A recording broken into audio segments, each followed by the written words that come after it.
Welcome to the Slop Temple. We pray this video helps. In this video, I will explain how to make a perfect white roux sauce. This fundamental cooking technique is essential for creating creamy, smooth sauces and gravies. A white roux acts as a thickening agent, forming the base for many classic dishes.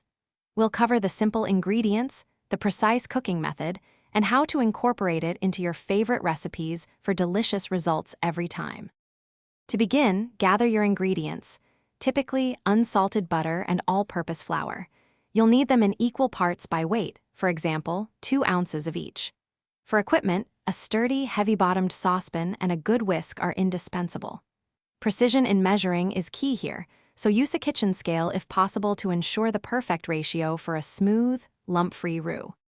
Start by melting your chosen fat, like butter, in the saucepan over medium-low heat. Once melted, gradually whisk in the flour until a smooth paste forms. This mixture is your roux. Continue to cook it for about 1 to 2 minutes, stirring constantly. The goal is to cook out the raw flour taste without allowing it to take on any color, keeping it perfectly white. Now, it's time to turn your roux into a sauce. The trick is to combine a hot roux with a cold liquid or a cold roux with a hot liquid. Gradually add your liquid, such as milk or broth, while whisking vigorously to prevent any lumps.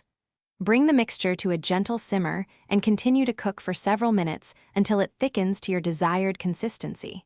This is the base for a classic bechamel sauce. Thanks for watching.